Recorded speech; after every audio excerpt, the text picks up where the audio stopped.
Uninove is one of the top private universities in Latin America and the best private university in Brazil. Uninove's facts really impress. There are 10 campuses in the state of São Paulo and more than 100 distance education centers across Brazil, all equipped with the most innovative technology and infrastructure, built and founded on more than 60 years of history. Originated in 1956 from a typing school, and now became a reference for higher education in Brazil. We were awarded with the highest higher education, ranking Times Higher Education, as the best Brazilian private university in social impact. But for us at Uninove, the great prize for social impact is being able to insert over 200,000 students in the job market. It is also to develop partnerships with the most important companies in Brazil. It is also to foster education by offering full scholarships from early childhood education and to facilitate the entry of higher school students who cannot afford and wish to start a university degree. We also offer totally free English and computer science workshops.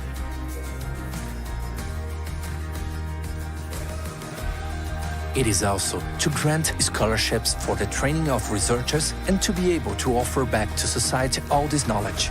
Our clinics also serve over 1 million people for free in health and family programs.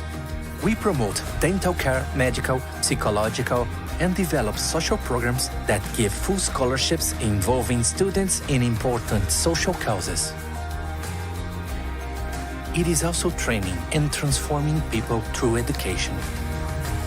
Uninove, tradition and innovation in transformation through education.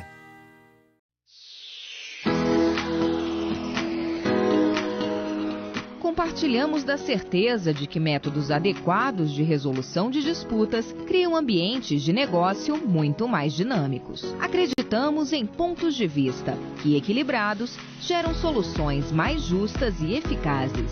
Estamos entre as líderes no Brasil. Há 25 anos, trabalhamos para oferecer serviços ágeis e eficientes com custos de transação competitivos.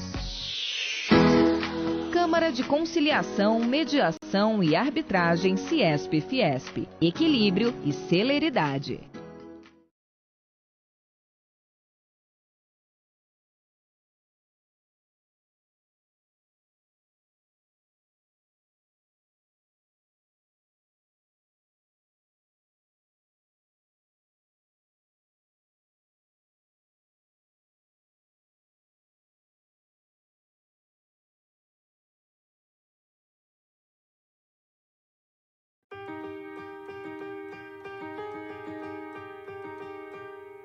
Uninove is one of the top private universities in Latin America and the best private university in Brazil. Uninove's facts really impress. There are 10 campuses in the state of São Paulo and more than 100 distance education centers across Brazil, all equipped with the most innovative technology and infrastructure, built and founded on more than 60 years of history. Originated in 1956 from a typing school, and now became a reference for higher education in Brazil. We were awarded with the highest higher education, ranking Times Higher Education, as the best Brazilian private university in social impact. But for us at Uninove, the great prize for social impact is being able to insert over 200,000 students in the job market. It is also to develop partnerships with the most important companies in Brazil. It is also to foster education by offering full scholarships from early childhood education and to facilitate the entry of higher school students who cannot afford and wish to start a university degree. We also offer totally free English and computer science workshops.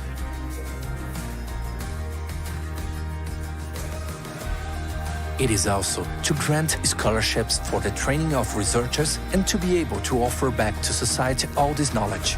Our clinics also serve over 1 million people for free in health and family programs. We promote dental care, medical, psychological, and develop social programs that give full scholarships involving students in important social causes. it is also training and transforming people through education. Uninove, tradition and innovation in transformation through education.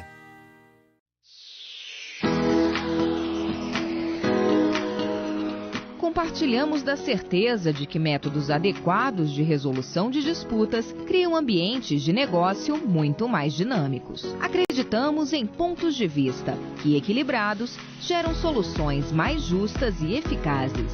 Estamos entre as líderes no Brasil. Há 25 anos, trabalhamos para oferecer serviços ágeis e eficientes com custos de transação competitivos. Câmara de Conciliação, Mediação e Arbitragem Ciesp-Fiesp. Equilíbrio e celeridade. Fala pessoal, tudo bem? Se você está vendo aqui pela primeira vez, meu nome é Franco Mazieiro. Oi Franco, obrigado pela pergunta. Olha, o especialista em direito aqui é você, não eu. E esse é o canal Mais Direito. Não perca todo dia aqui no canal, às 13 horas, programa Sexta com Direito. A gente vai conversar, a gente vai dar sequência para mais um O que é Arras, TAC, divórcio, desconsideração da personalidade jurídica, Lei Geral de Proteção de Dados, para inteligência artificial, startup, blockchain, guarda, recuperação judicial, técnicas de negociação. Você está acompanhando aí essa sequência de sugestões de temas de TCC, de monografia. Ontem nós conversamos sobre direito de família, direito e tecnologia. E hoje nós vamos conversar sobre direito penal, direito tributário, direito trabalhista, direito empresarial, direito constitucional. Eu queria uma aula com o nosso professor João Bosco do que é direito de concorrência, teoria do jogo e a arbitragem, direito societário, direito previdenciário, as cotas, a indivisibilidade das cotas, hacker, Reorganização, arbitration, que é a teoria da imprevisão. Qual que é a diferença entre taxa e imposto, entre DPO e encarregado, entre conciliação e mediação? Vamos dar sequência aqui à correção de mais uma questão. Esse projeto que eu estou me referindo é o projeto Carreiras Jurídicas, que é a de delegado da Polícia Civil. Cartório de protestos do Procurador de Estado, profissão de perito. Muito obrigado a todos vocês aí de casa, sejam bem-vindos ao canal Mais Direito. Já fica o convite para se inscrever no canal para você poder acompanhar todos os próximos vídeos. Um abraço e até o próximo vídeo. Hello, my dear friends. I'm here today to moderate the last panel of the day about IoT, Internet of Things. Today we have here three great specialists about this subject. We have here Leonardo Parentoni. He's the head of the division at Attorney General's Office. He is a PhD in corporate law and have a very long curriculum. He's a great specialist and he will bring to us a lot of good information about it. We will have talking to us Julio Tesser. Julio Tesser is the general manager for Latin America of Mobilogics. Mobilogics is an American company with presence in 7 different countries and focused on the development of IoT for several markets, several segments. He is graduate in marketing and managing process and has a history being the head of many IoT projects. He worked on Palm, Claro, Vodafone, Porto Seguro, and he knows a lot about this subject. Will be very, very important to hear his words. And we have to hear Felipe Veras. He is Master of Law and business law, and he has a lot of things to do in this market. Will be very, very important for us to have here today and learn a lot about him. I would like to thank, before start, by Uninove, that is our supporter here. I would like to thank Uninove in the person of Professor Augusto Rossini, the director of the law school. I want to thank too Dr. Franco Mazieiro, Professor. He is the person behind all of this. I was talking to him some months ago, and I have a little idea of making something to spread information about IoTs And he's starting to say, oh, let's do an international congress. Why not? And so we're here today. We are in a real international congress with the participation of 15 different countries. That's very important because the Brazilian audience is being able to learn about IoT, to learn about that data protection in the view of many countries, in the view of the attorneys, the lawyers that really have practice on these countries. That is a very enriching experience. So I'm gonna give floor now to Leonardo Parentoni, who will tell us a lot about data protection and IoT. Please, Leonardo, floor with you. Thank you very much for the kind introduction. I would like to share my screen with you. Could you please enable this function? I would like to share a small PowerPoint presentation. It is blocked to me. Okay, perfect. Perfect, all right. Let's move on. Do you see my screen? Okay, so thank you very much for the kind invitation, especially thank you, Franco Mazieiro, who made the first contact with me. I also like to send my compliments to my colleagues in this panel, Julio and Felipe, great friends. And without undue delay, I will talk a little bit with you about personal data in action, which means we will analyze real case, actual situations to see what can and cannot be considered from a legal perspective as data or personal data in the context of personal data laws. So first of all, I'd like to present to you the Research Center on Law, Technology and Innovation. It's a nonprofit association, multidisciplinary, and we provide free up-to-date content. So if you want to see what we are producing or download, you're more than welcome to pay a visit to our website or just point your device to the QR code on the left. We also have introductory readings, which means readings for someone that is doing their first steps in the field of law and technology about many subjects such as Brazilian civil frameworks of internet, personal data protection, AI, and so forth. So if you want to access our center, you're more than welcome to visit us. Second, I provide everything that I publish online and for free. You just need to Google it on this platform. It's called ResearchGate. It's an international research platform, or point your device to the QR code on the left, and you can download for free everything that I publish, okay? So now, without undue delay, we start our subject.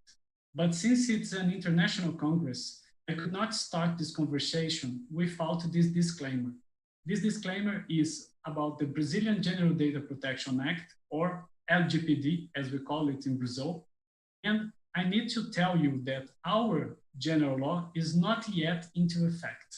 So how can we talk about something that's not yet into effect? Well, it's a little bit more complicated than it seems at first, because the law was enacted in August 2018. And it provided that it will enter into effect in August 2020, which means this month. So we are a little bit later in these matters. But the regulatory body, the public institution, the independent agency, was provided only in December 2018, although it was not into effect until today, because the first directors, the first members of the regulatory body were not appointed yet, were not chosen and approved by the Senate. So it's something that's written on the law, but it's not into effect at all. It's not working, is still established. And we have a third part that deals with the fines in this regulation. The fines were postponed to next year, to 12 months ahead, which means August 2021, because of the pandemics of the COVID-19.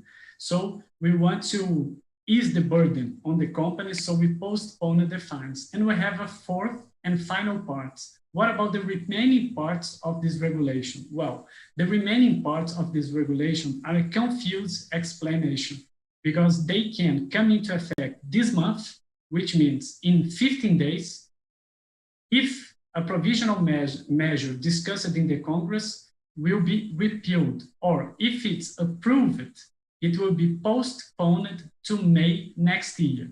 So if you're not a Brazilian, if you are a foreign professor, scholar, student, or whatever, you will find it very confusing. As much as if you're Brazilian, it's confusing for us as well.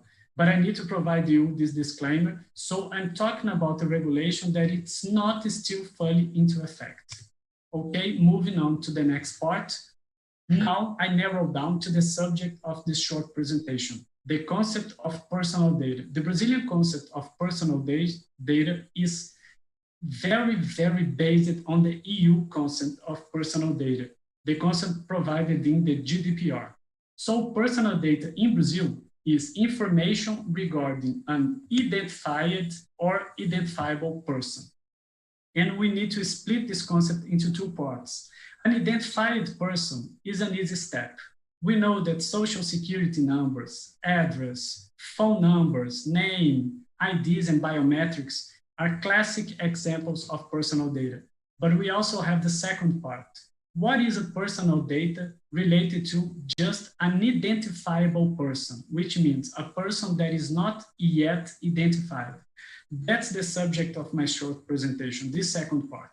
The EU had already defined that we have two concepts to see if in a real situation something should be or should not be considered as personal data. I'm referring to Opinion 04 of 2007 from the EU, from the WP 29 or Article 29 Data Protection Working Party. We have two criteria here. We have the context and the consequence. I will now address the first of them, the context. Imagine you a care hub cap. This one provided in the screen. This is a very unique one, but think about the regular care hub caps.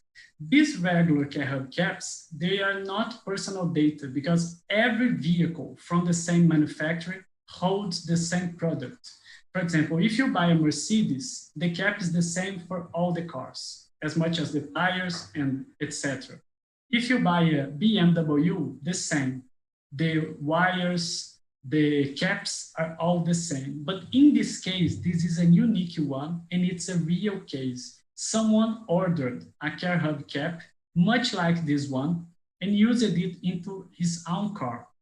This guy was a married man, and his wife was like spying on her best friend through Google Maps to see her new home. And she really found out that a car with the same hubcap of this presented in the screen was parked in front of her friend's new home. And she immediately called her husband and asked, "Where are you?" And he replied, "I'm working." So now you can see that the main evidence on the divorce was a car hubcap. So in this context, in this specific case, a car hubcap can be considered personal data, but regular car hubcaps are not considered personal data. So you need to take the context into account, okay? Something can be considered personal data in one specific context, and the same object could not be considered in a very different context. Second example I give to you is that the light struck twice in the same spot. So the same thing happened again in Russia, more specifically in Moscow in 2013. A girl was looking for a nightclub to go with her boyfriend, but when she looked at the 3D, third dimension map, the map showed a photo of her boyfriend with another girl in front of the club. When the photos were taken by the map software, probably the guy was unlucky enough to be in front of the place with another girl. So these things are more common. They happen more than we can think at first. Then, over again, This one is the more recent one, is from December last year, December 2019. It's related to a software from Fitbit. Fitbit is a manufacturer of smartwatches. And a journalist in the US bought a smartwatch and gave it as a gift to her boyfriend. And the boyfriend started using the watch, wearing it. And he set an alarm, because a health function, a very important health function of this smartwatch is that you can configure it. You can set an alarm to send a signal of any kind to a predefined phone number in case your heartbeat accelerates very suddenly. So you can avoid, for example, a heart attack using this kind of smart device. But the matter is that during the morning, around 3 or 4 a.m., some days in the week, the watch started sending signals to the girlfriend saying that the heartbeat was rocking, like around 200, and the guy was in the bed with another girl. So in this case, in this specific case, heartbeat can be considered personal data. In regular case, heartbeats are not personal data, because any of us have all the same heartbeats, ranging from 40, 50 to 200, 220, 230 at most. But in this specific context of this case, the heartbeat was the proof that the guy was cheating her girlfriend. So in this specific case, the heartbeat could be considered personal data according to Brazilian personal data laws. So it's a very unique situation, but as I told you, it happened 3 times in a row, just in this presentation. So let's move on very fast to the second criteria. The second is the consequential analysis. Think about the level of the battery level of your device, a cell phone, for example, or a laptop. The battery level in itself is not personal data, because all batteries have the same level, ranging from 0% to 100%. It's at the standard level of the batteries. So if I ask a battery with 20%, it does not identify anyone. So it could not be considered usually as personal data.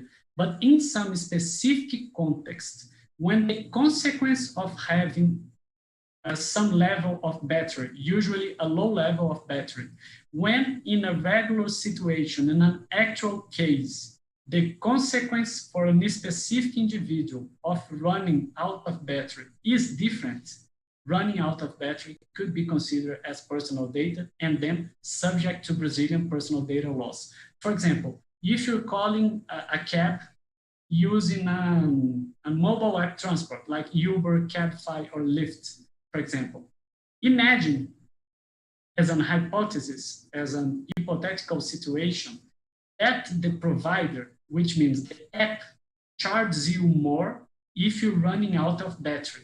If you're under 20% of battery, it charges you twice or even 3 times more for the same run. And the excuse or the justification could be you get a priority if you pay more for the run. And since you're running out of battery, probably you will want to pay more to assure you to have a cab, okay?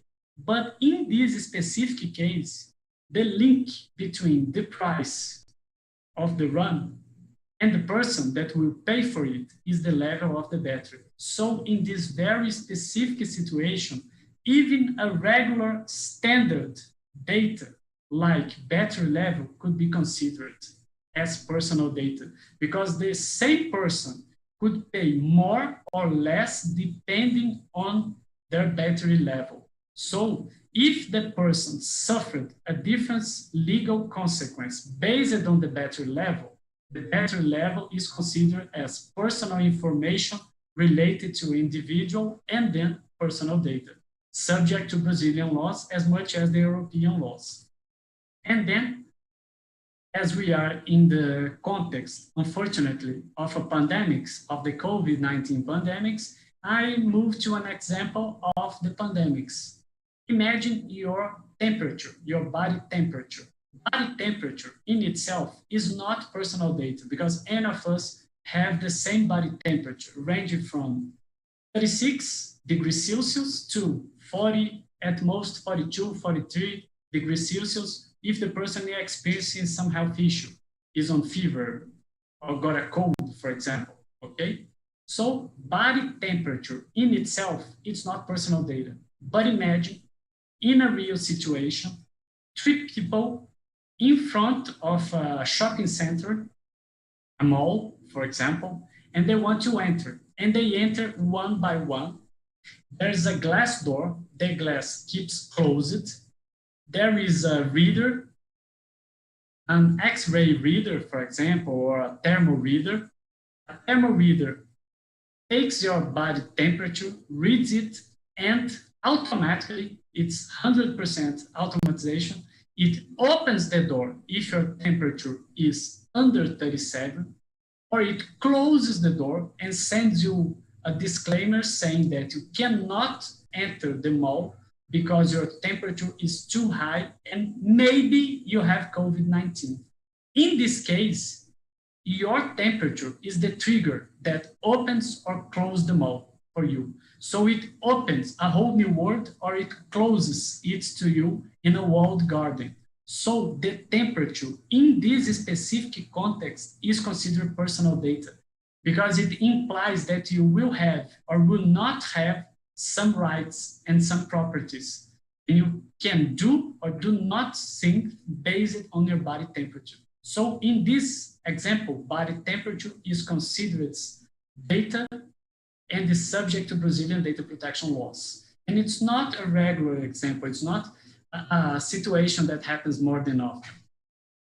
And coming to my last presentation to you, I will just introduce a little bit about IoT because my fellows at this panel, Felipe and Julio, they will dig deeper into the concept of IoT and IoT legal questions. I will just touch the surface of this concept for you. So this is a report from the EU, the European Union, from February this year, 2020, and this report is called European Strategy for Data. This report presents you a very important figure. Look at the right part of your screen, you see that nowadays, connections from the internet usually come from centralized computing facilities. Around 80% come from centralized computing facilities. And the EU expects that in 7 years, now in 5 years, it will completely change. Nowadays, only 20% of internet connections, around 20%, it's not an exact measure, but around 20% of internet connections come from what we call smart device, which means things connected in the environment of IoT. But in a very short time, in less than 5 years, we will see the opposite of that. We will see that the majority, the vast majority of internet connections will come from smart connected objects. So my last question to you is, if you think the environment is confusing nowadays with the examples I mentioned to you about the transport app, the car hubcap, or the body temperature, if you think it's confusing and complex nowadays, guess what we should expect in 5 years with IoT. Thank you very much. Thank you, Franco. Thank you, Walter. Thank you, Uninov, the institution, for the opportunity to take part in this panel. And I hope you enjoyed this short lecture. Thank you.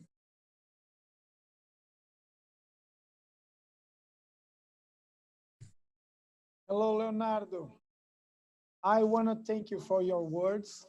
Your speech showed us and how complex the data could, the personal data could be. You brought us some interesting cases showing us heartbeat or temperature can be considered personal data, and that's fantastic because we are used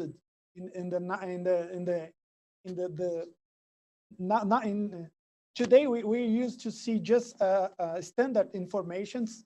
And when we talk about personal data, everyone thinks about the name, the social security number, and stuff like that, address and cell phone number.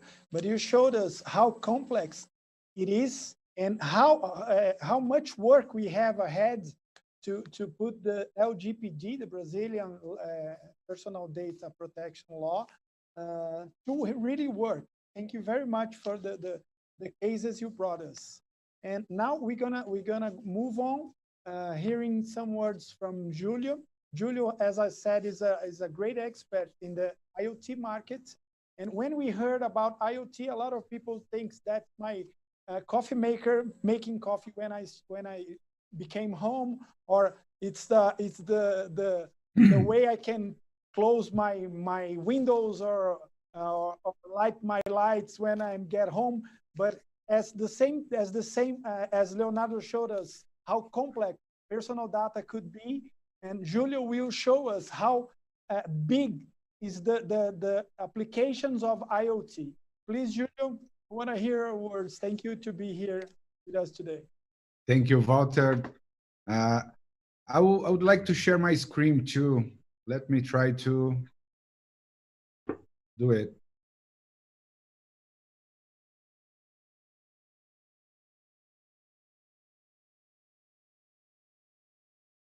Can you see my screen? Not yet, Julio. I'm seeing you.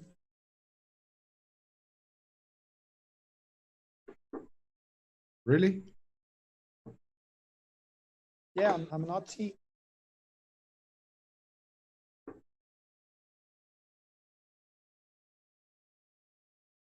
Okay, now I'm seeing your screen. Okay. So first of all, I want to thank the entire event for the invitation. For me, it's an honor to be here. This is an important event with such as impact for the society. And I would like to share this information or my impression. I am the one creating all of these problems. I'm not a lawyer. I am the one creating all of these problems, believe me. So my name is Julio Tesser. I have 20 years of experience in this technology market. And let me try to do something here. Just 1 second, please.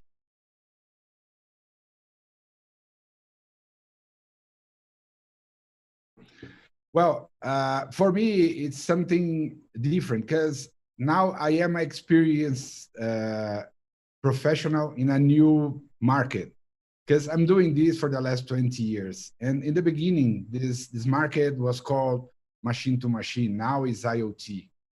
But the customers, they used to say, hey, Julio, you are crazy. It's impossible. The costs, they are very high. The solution, they are not ready for us.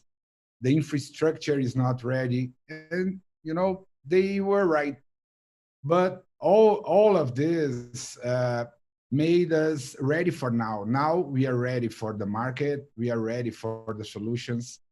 And I think all of this experience served for me as basis for what is happening right now. So I'm very honored to be here, and I am very grateful for be part of this ecosystem, for the Internet of Things ecosystem. So I would like to invite you all to see this video. I'm bringing here a video. This is a 4-minute video from Ericsson, and I think it will be very good for us to see it. So let's do it.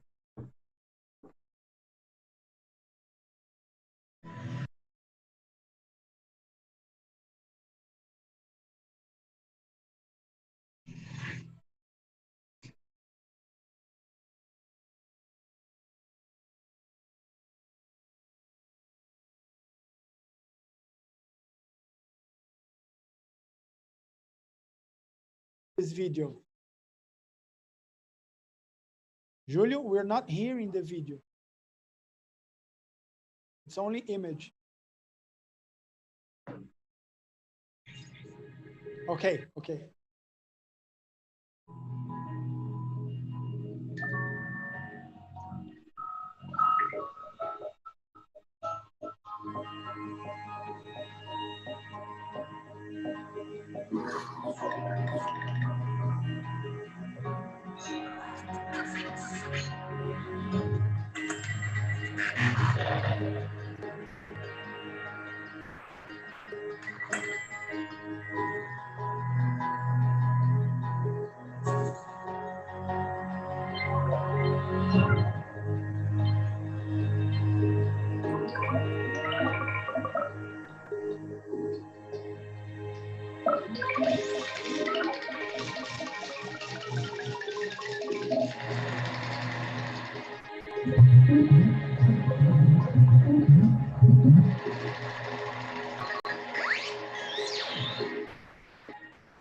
But well, I love this video, and it's very normal for me to start any presentation because I think we can understand a little bit more about the Internet of Things concept.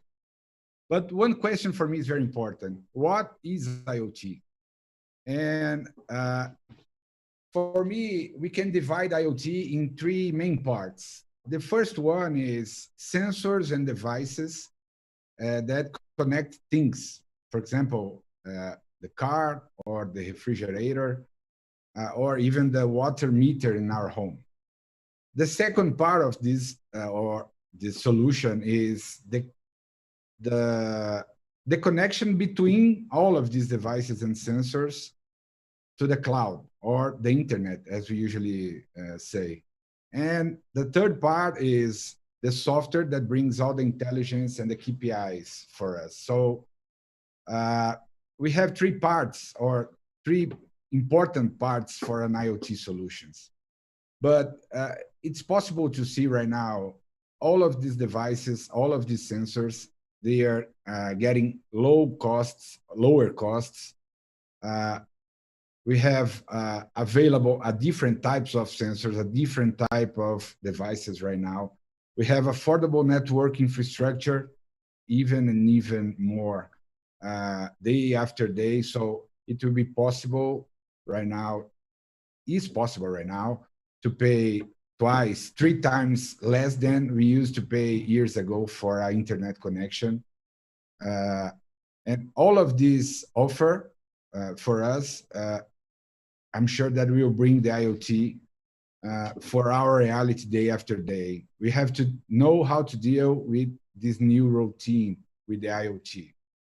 And just to go for the IoT market trends, I'm bringing here some of important verticals that I really believe that is a reality right now. So the first one is the industrial Internet of Things, what we call Industry 4.0.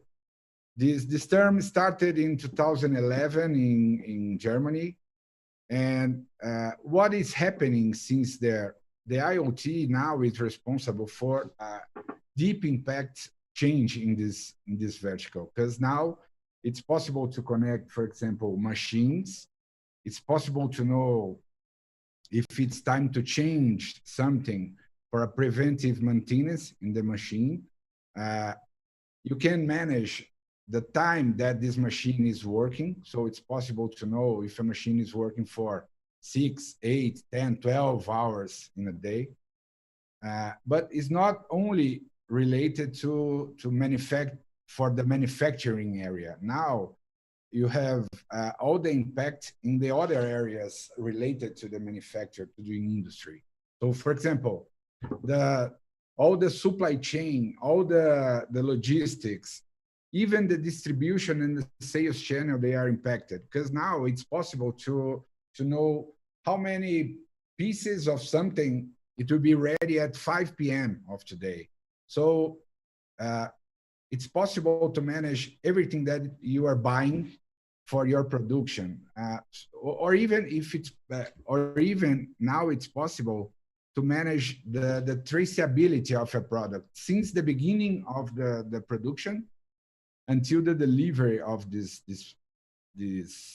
product. So you have a new reality here impacted for the IoT in the industrial market. And this is not something for the future. This is right now. My company has a lot of different solutions for this market, and we have a lot of use cases running around the world. So we are not talking about the future. We are talking about our daily routine in terms of industrial Internet of Things. The second market that I can see impacted is the connected cars. Oh, sorry. So here we have a lot of situations related to location. It's possible to know where a car is, but it's not just location. You can think about the right time to replace the tires, or the right time to replace the oil, or even we can think about schedule a preventive repair without any kind of human interaction. It's possible, for example, that all the sensors and the devices, they will bring the information needed for a software that can schedule with the authorized agent all the prevent repair that you need to offer for your car, for example. So this market for connected cars is growing day after day. This is another good example of the market that we have a lot of different projects running. We have the GM project as a good example in Brazil. So you can generate, for example, all kinds of crash alarms. You can generate a lot of different alarms for example, some problem in your engine or some problem in your brake system.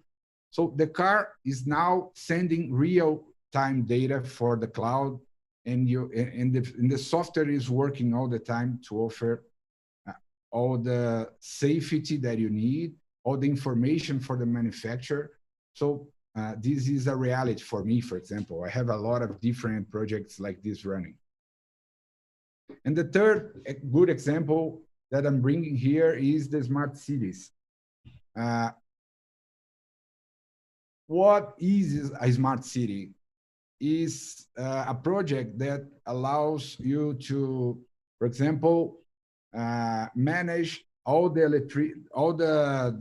power consumption using a smart light system. It's possible to manage the traffic. It's possible to create geofences, so you can offer for the police a very reliable system for your daily routine. You can make it possible to recover stolen cars or unlicensed cars without documents. So smart cities is another reality for me, because we have a lot of good examples of smart metering for gas, for water, for energy.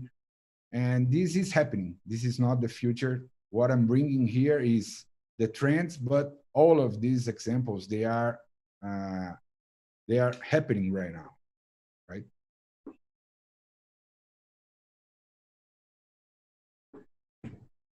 Another good example, the smart agriculture. It's possible to manage a lot of information in real time from the farm. So it's possible to manage all the livestock. It's possible to know all the possibilities for the weather.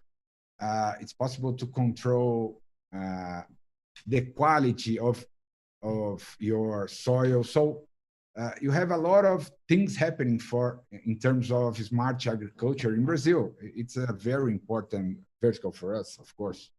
So this is another vertical that is happening, but it's growing day after day. So for me, it's an important trend that will happen in the next few years, right? Well, we saw the video. Home automation is not the future. Now everything is real. This video was from 2011 or 12, I'm not sure. But everything that we saw in that video is possible right now, and it's happening. I have a lot of contact with manufacturers, and it's happening. It will be possible to refill all the products in our refrigerator, or it will be possible, we are talking about months, not years, in terms of technology, of course. It will be possible to choose the right time to turn on your laundry machine or your oven, because the energy or the cost of the energy maybe can change on demand during the day, and all your things. We'll discuss this. We'll talk with the system to define a lot of good things about your home. So home automation is a reality right now, and it's growing again. And of course, home care. For me, this is something that is happening. We have some important data about this. The number of people that demands this kind of service is growing 100% in the next 5 years, according to some researchers that I received. And then you have the opposite information. You have the number of professionals involved in this kind of home care decreasing 50% in the next 3 years. So the technology will be mandatory. And it, again, another vertical that is growing a lot. And we have at Mobilogics, and I had this experience in other companies, a lot of different projects with home care happening since 2018. So this is something that is happening right now. And then we have 5G, and the 5G will bring an important impact for this market, because we have not only a new technology, of course, it's a new technology, it's an evolution of the 4G that was launched in Brazil in 2012, but it's not only a new technology. 5G will change the way that we live, because it will be possible to have a lot of different services, a lot of different offers in terms of network services. And this will change everything. Just for your example, today we have a 4G network offering us 100 megabytes per second download or upload capacity. We are talking about 100 times bigger the capacity of the 5G network. Just giving you one example. So 5G will impact and will change the way that we not only do business, but we live. And I'm bringing here in the next slide some good examples about what I'm talking about. These first examples we already talk about. Industry, smart cities, agribusiness, home automation, okay. But we have some different kind of offers. For example, ultra reliable low latency communications. We are talking about remote surgeries. We are talking about autonomous car. And this is what the 5G will bring us as an opportunity. Of course, there are a lot of legal discussions about, for example, autonomous car, but this is what is happening for the next few years, right? We have virtual reality, we have augmented reality. So this is what 5G will bring us. And I think it's important to share with you all the impacts and all of these changes. And of course, this last one is what we are used to use. For example, video streaming in our smartphone, or different kind of wireless access, thinking about our notebook or our home. But this is all what 5G will bring us. And then the last slide for me is something that is happening, and this is our future. I think it's important for us to know about this. We are talking about different companies creating a new ecosystem in this market. So you have the examples like SpaceX launching thousands of satellites, and the project is they want to offer a network for everybody in the next few years. We are talking about a rocket company, right? We are not talking about Telefonica. We're not talking about a telecommunications company. We're talking about a rocket company. Google launching balloons to cover different areas with 4G and 5G. So it's a reality that is happening right now. Of course, they are thinking about the future, but it's happening. And then we have Amazon launching another kind of satellite, low orbit satellites. And the idea is in the next 10 years, they want to cover the entire world with a private network. And they want to offer this as a product. So just bringing you not only the verticals that is happening and the trend for the IoT, but this is the new ecosystem created for our market. So thank you for the opportunity again. Thank you for my colleagues and for the organization. Here is my contacts. It's an honor for me to be here.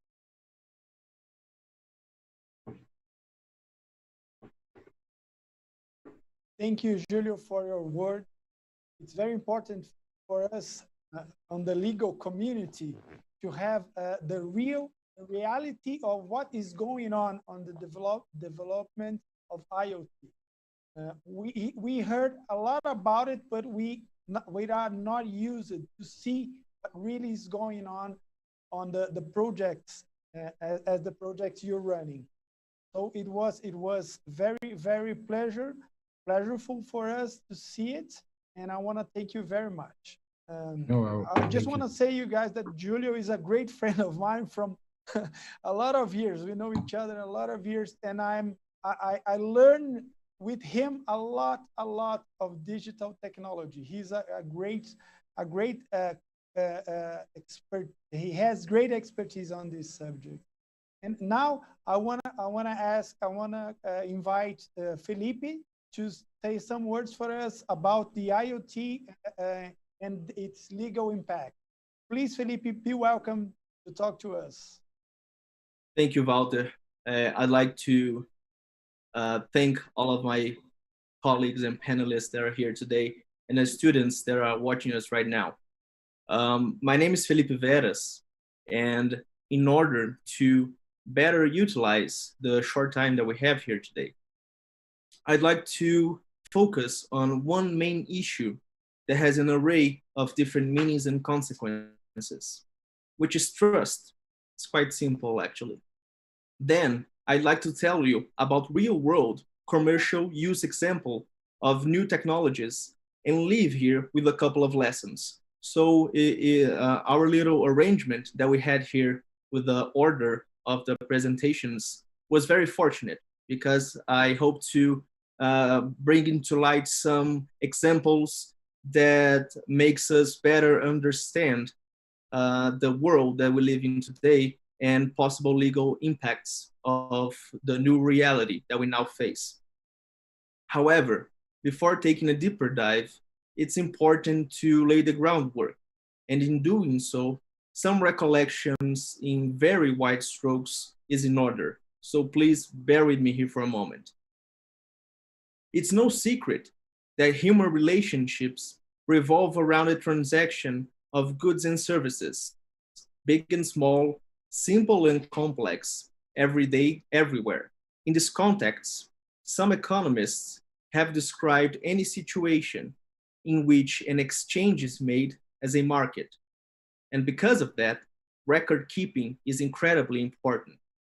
Otherwise, who's to say how much is owed to whom and when obligations are due?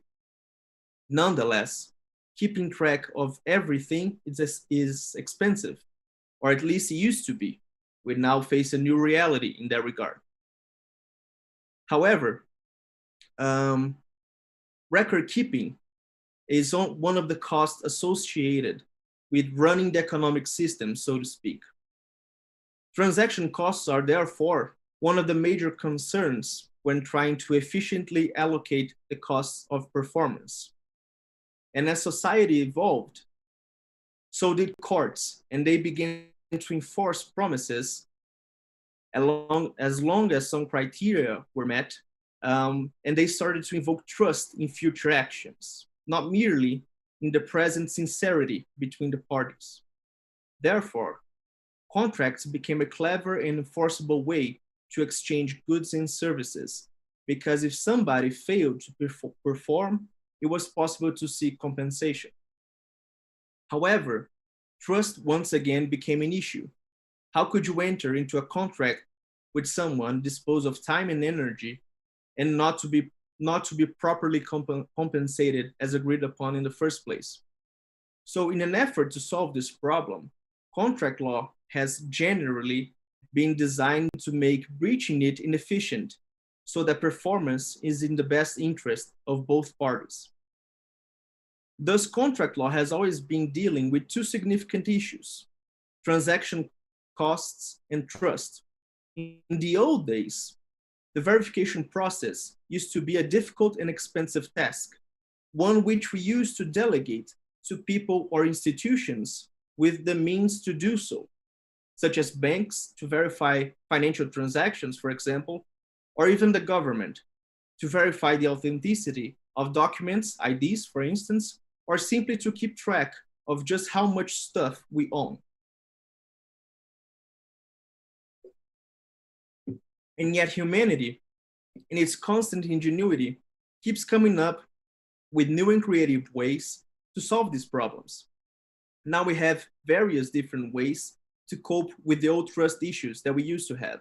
But in doing so, we have inadvertently, or perhaps naively, created a far bigger problem. Allow me to illustrate what I mean. For the sake of efficiency, or even straight up convenience, we have developed unprecedented ways to communicate and connect with one another. But that wasn't enough. We had to take it up a notch, go a step further. We then developed ways of connecting our own gadgets, computers, appliances, cars, and even homes, or even parts of ourselves. Now they can all talk to each other seamlessly.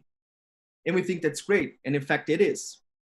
My fridge can now know when I'm out of milk and buy it without me having to do anything. As Julio explained very well, we have many implications of these new technologies. And one of the core concepts of the IoT or Internet of Things is that everyday objects can be equipped with identifying, sensing, networking, and processing capabilities that allow them to communicate with one another and with other devices and services over the internet to achieve some useful objective. So let me give you a simple example to show you what I mean. During my research, I found a application and a product called Breathometer, which is essentially a breathalyzer that you can put and use in your phone. It's a small black plastic device that plugs into the headphone jack of your phone. And it retails for around $50. And it contains a sensor that estimates blood alcohol content from the breath of the user. The company's website advertises that the device will give you the power to make smarter decisions when you're drinking, or at least that's the ads that we see. The device works in conjunction with the downloadable app, which both displays the results of any given test as well as the user's history. But that's only the tip of the iceberg. And the Internet of Things has many new ways that allows us to create new solutions to the age-old problem of trust. And in that sense, I'd like to bring in a new concept, because in reality, when we are dealing with the commercial use of Internet of Things, it is rarely alone. And by that I mean that these new technologies are often paired and connected and talk to each other. So in that sense, let me give you a more sophisticated example. I'm referring to the so-called smart contracts, which simply put is an agreement whose execution is automated. And the key factor here is the complete absence of human control during its execution. In other words, it is a self-executing electronic instructions drafted in computer code. With execution completely automated, we have solved the initial problem of trust. I don't have to worry anymore if my counterparty to any given contract is going to honor its promise. If I keep my end of the bargain, execution is certain. It is a simple programming tool. If X happens, then Y is put into motion. Think of the vending machine. If I pay for a candy bar or a soda can, the machine should automatically give them to me. But now let's combine that example with real-world commercial use of the Internet of Things. During the research for this exposition, I found a report from a real case in which attorneys from a UK-based law firm called Clyde & Co. Worked to solve a dispute arising from a complex chain of events which were automatically conducted and involved different actors with different nationalities, different services, and different goods and products.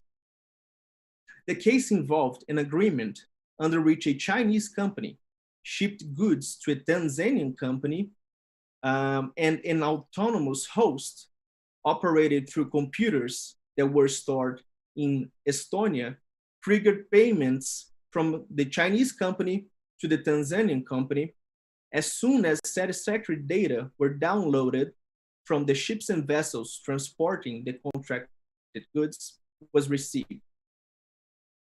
Now the data consisted of the GPS position of the vessels and the quality control of the goods, such as humidity, expiration dates, and the time elapsed during transportation.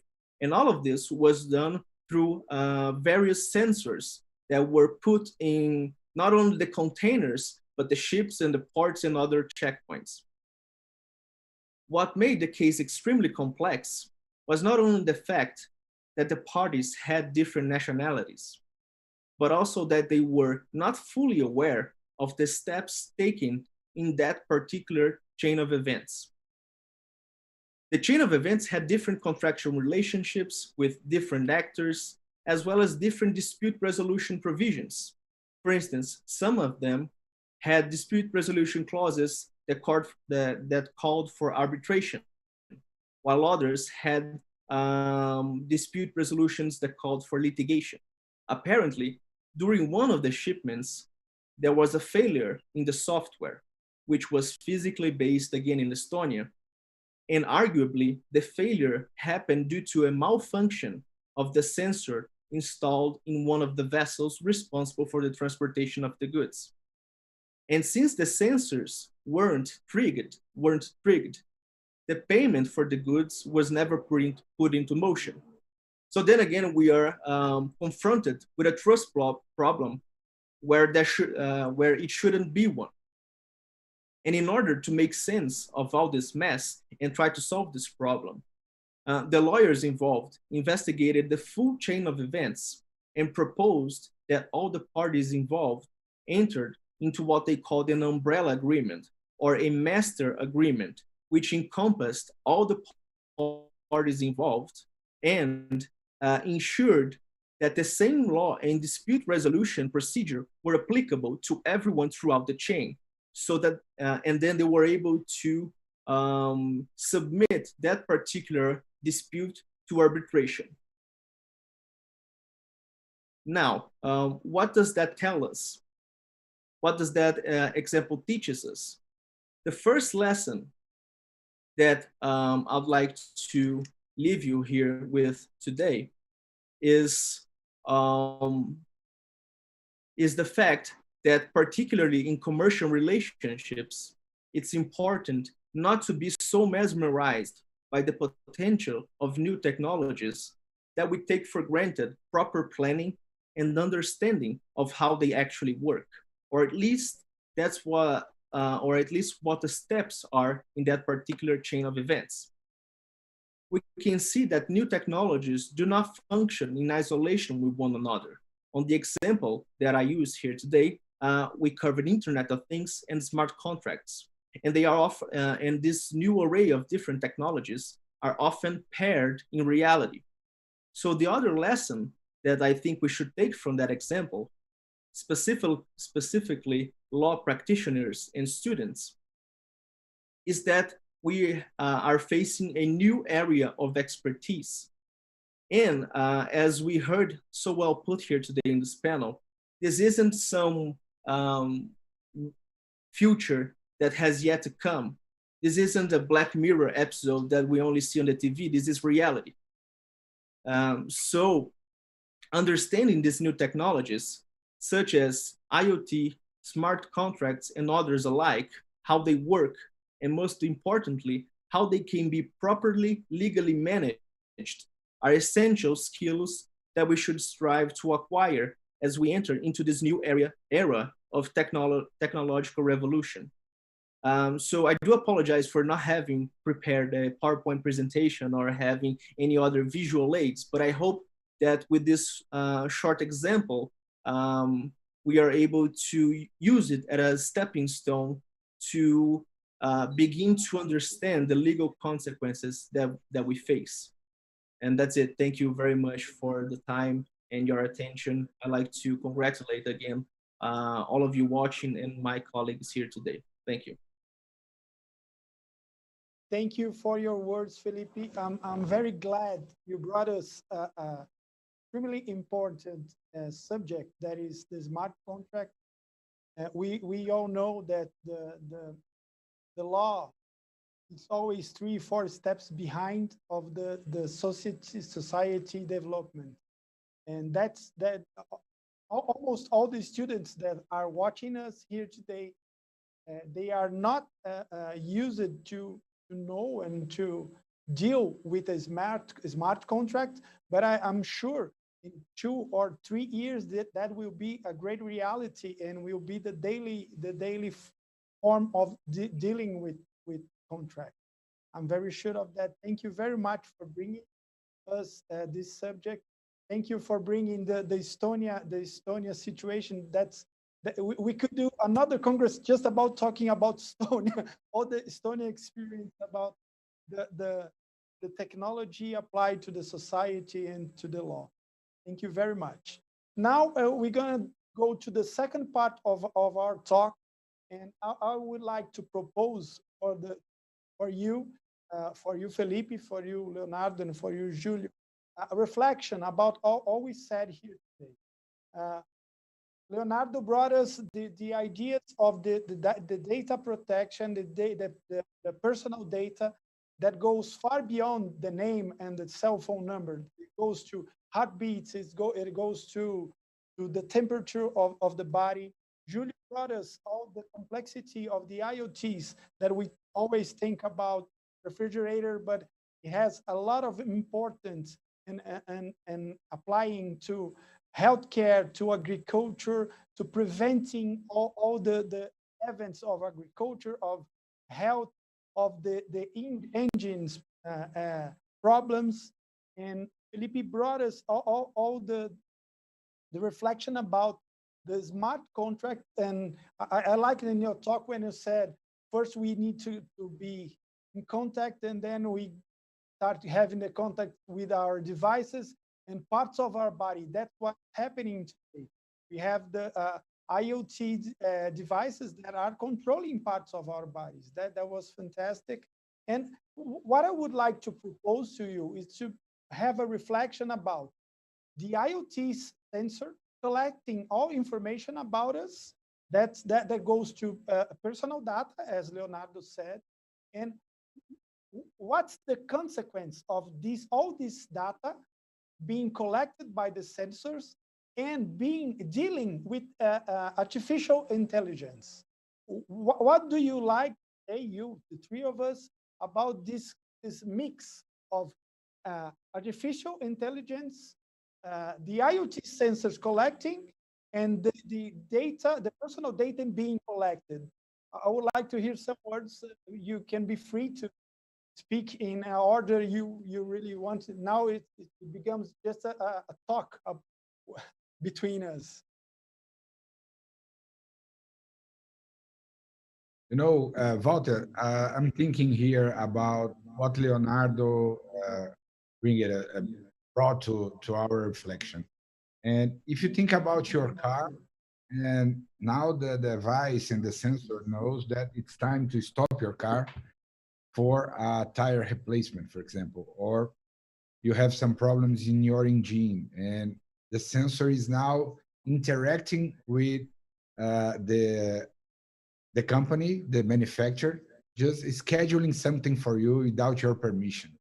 So the data protection is something that will impact, in my opinion, everything that will happen in the next few years about IoT. And it's important, very important, because if you think about autonomous car, for example, you have a lot of points to discuss. But even for now, I'm not sure if you want to receive a message scheduling something for you without your permission.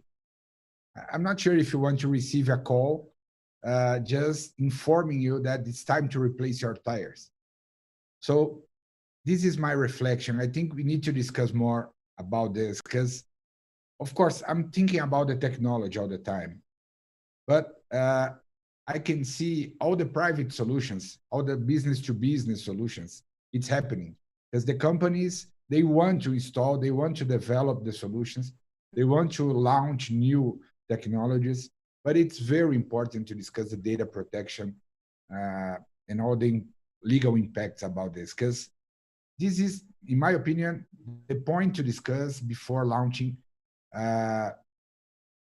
all of the possibilities that the Internet of Things is bringing to us. This is my point.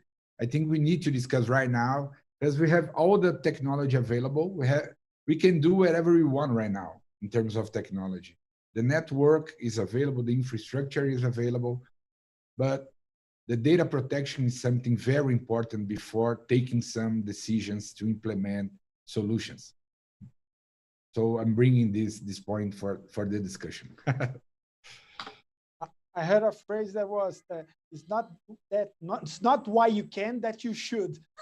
And that's really applied to technology development. I want to hear Leonardo. I can move on. I can take the next shot. Well, I think that the icing on the cake is data protection. The data protection is just part of the problem. What I really think is, which kind of guideline do we want for us and for the future generations? In my opinion, it's a personal statement.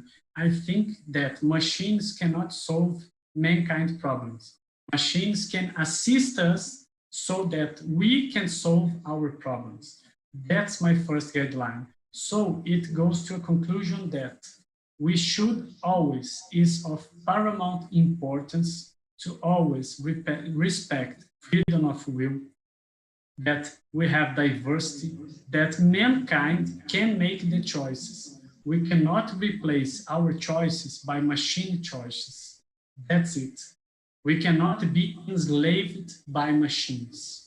We should be in control, in a position of control, as much as possible. I'm not denying the importance of technology, the technology leap, the technology evolution. It's nothing like that. I'm just saying that the man should have a spot of importance preserved with whatever technology we're talking about. And think about something about AI, blockchain, IoT. I think these are different technologies with different properties and different applications. We can couple them for the same product, but not always. Sometimes we need to split the discussion to each of these technologies, but man's comes first. That's my statement. I totally agree with your view, Leonardo, that we should be on control. What I really makes me worry is when we start to studying the deep learning, when the machine start learning with the machine, and I'm worried that when we could lose control. But I totally agree with you, and I think it's very important that we maintain control on every decision, or maintain the ways to have control of every decision. Thank you very much. Please, Felipe. Well, it's always interesting to hear experts speaking on the matter.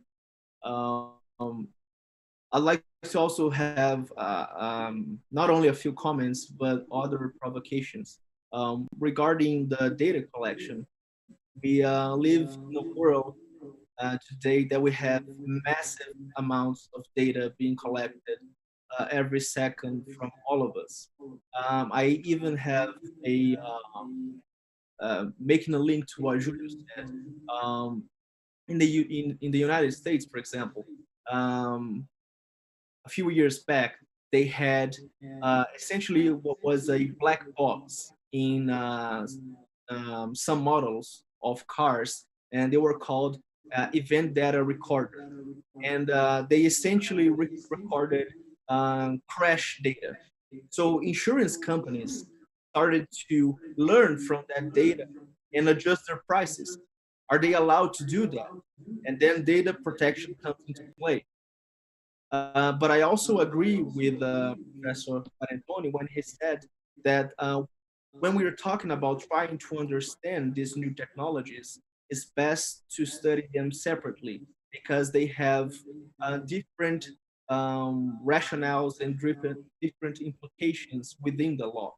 So, for instance, when we talk about AI and algorithms and that sort of thing, we need to bear in mind that yes, we do need to maintain control, but we also need to have verifiable answers. If we're talking about AI, for example, we need to know how they think. We need to train them. We need to watch out for biases. We have many examples that already exist. So there's even a very interesting book that came out a few years ago called Weapons of Math Destruction.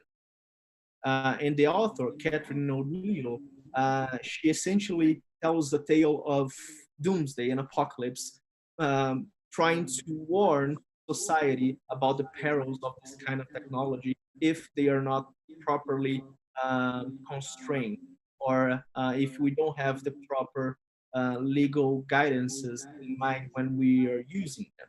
For instance, we even have a type of AI that was tasked with one specific function, which was to produce paper clips.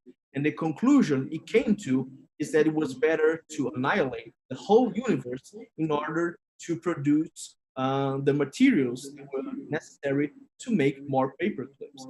So that's just a basic example of things that we need to be aware of and trying to guide as much as possible when we're discussing this new technology. Yeah, when you're saying if the insurance company, if it has the right or not to have the access of the black box, I was thinking about that when you said too about the parts of our body that are being connected, and we can have situations where parts of our body could tell the insurance company, the health insurance company, our behaviors, and that could be a decision point for them to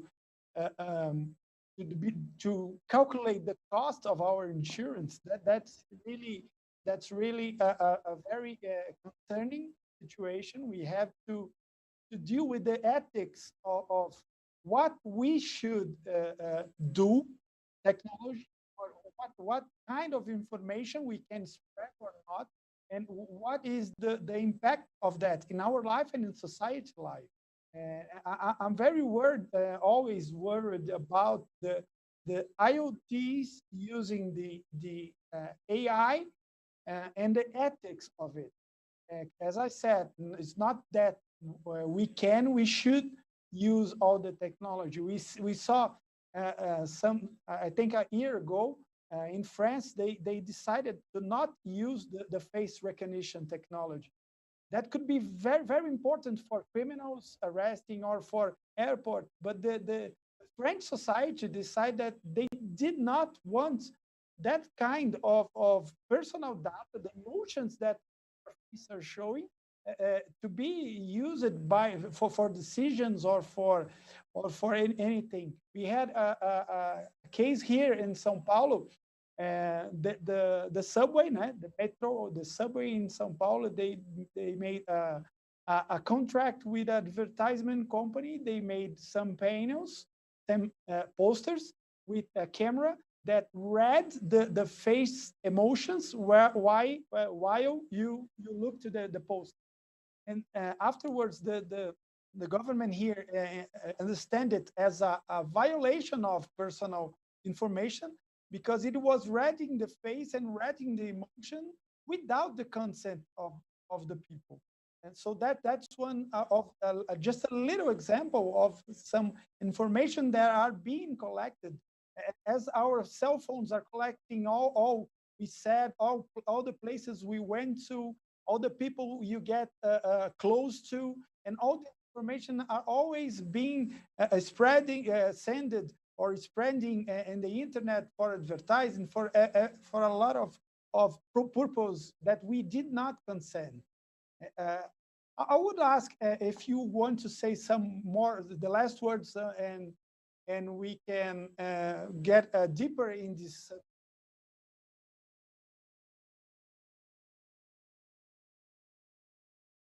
Well, I don't have last words. I just like to thank you for the invitation. I hope that my short presentation was sometimes useful for you. And it was a pleasure to take part in this panel. Thank you. Thank you very much, Leonardo. Well, for me, as I said, it's an honor to be here. I'm not a lawyer. I'm just trying to create good problems for you to discuss and to solve.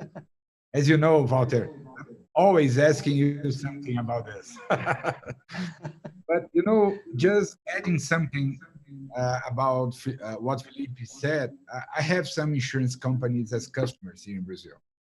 And the thing is, the technology is now available, so it's possible to know a lot of information about the driver, the behavior, if the driver is drunk or under drugs, for example. So, but for you to use all of this data, you have to ask permission for the customer, for the end customer, for your client. So I think this is a very good discussion. The technology is completely available. It's possible to acquire all kinds of data that you need to. You have different sensors for a lot of different applications available. Devices, network, application, servers with good softwares running. And I think the most important thing to discuss is your end customer, your end client is comfortable with the idea to have all of his data or her data use it. This is the point. But the technology is there, and we are implementing all of these technologies right now. If the company will use it or not, it's another discussion. But we are implementing. So this is the most important thing. And thank you again. Thank you for all of you. Thank you, Julio, very much. You want to say the last words, Felipe? Sure. I'd like to thank all of you once again for the kind invitation to be here and to speak with all of you today about this fascinating topic.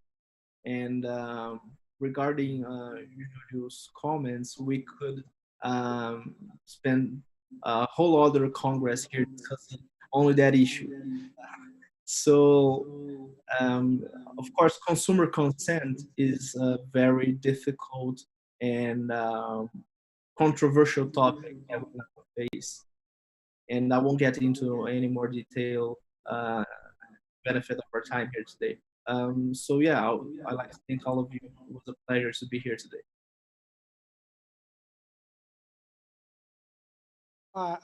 Just to end our panel, I want to thank you very much, the three of you. You brought us very important information, very complex thoughts, so our audience can reflect about. We today get further from the standard view that personal data is the name, that IoT is a coffee machine, and that you can say all you guys brought very complex and made real reflection for our audience. I want to thank you very much and say that it was an honor to be here with you today. Thank you very much.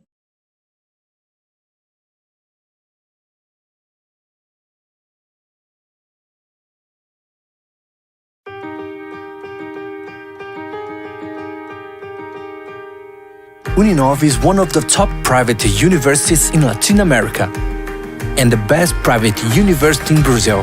Uninove's facts really impress.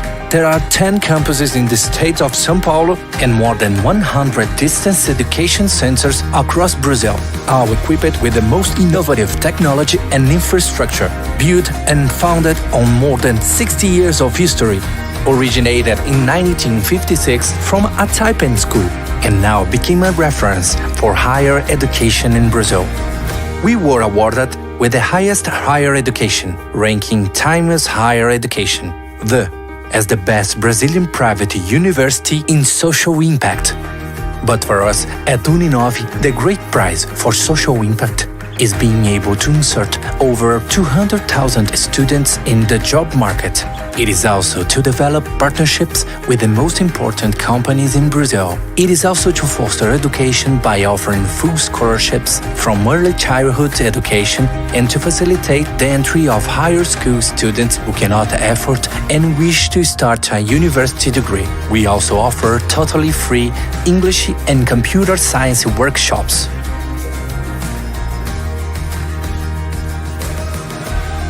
It is also to grant scholarships for the training of researchers and to be able to offer back to society all this knowledge. Our clinics also serve over 1 million people for free in health and family programs. We promote dental care, medical, psychological, and develop social programs that give full scholarships involving students in important social causes. It is also training and transforming people through education. Uninove, tradition and innovation in transformation through education.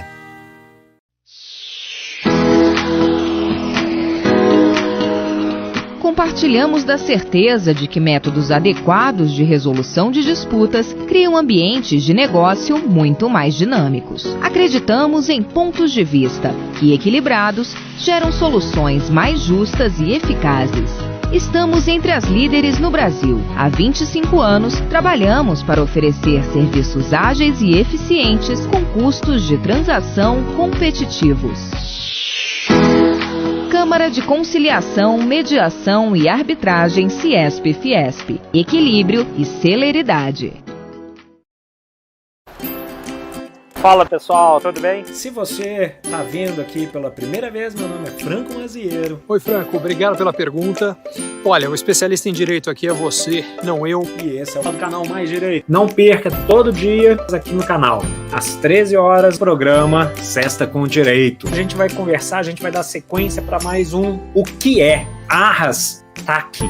Divórcio, desconsideração da personalidade jurídica, Lei Geral de Proteção de Dados, da inteligência artificial, startup, blockchain, guarda, recuperação judicial, técnicas de negociação. Você está acompanhando aí essa sequência de sugestões de temas de TCC, de monografia. Ontem nós conversamos sobre direito de família, direito e tecnologia. E hoje nós vamos conversar sobre direito penal, direito tributário, direito trabalhista, direito empresarial, direito constitucional. Eu queria uma aula com o nosso professor João Bosco do que é direito de concorrência, teoria do jogo e a arbitragem, direito societário, direito previdenciário, as cotas, a indivisibilidade das cotas, hacker, Reorganização, arbitration, que é a teoria da imprevisão.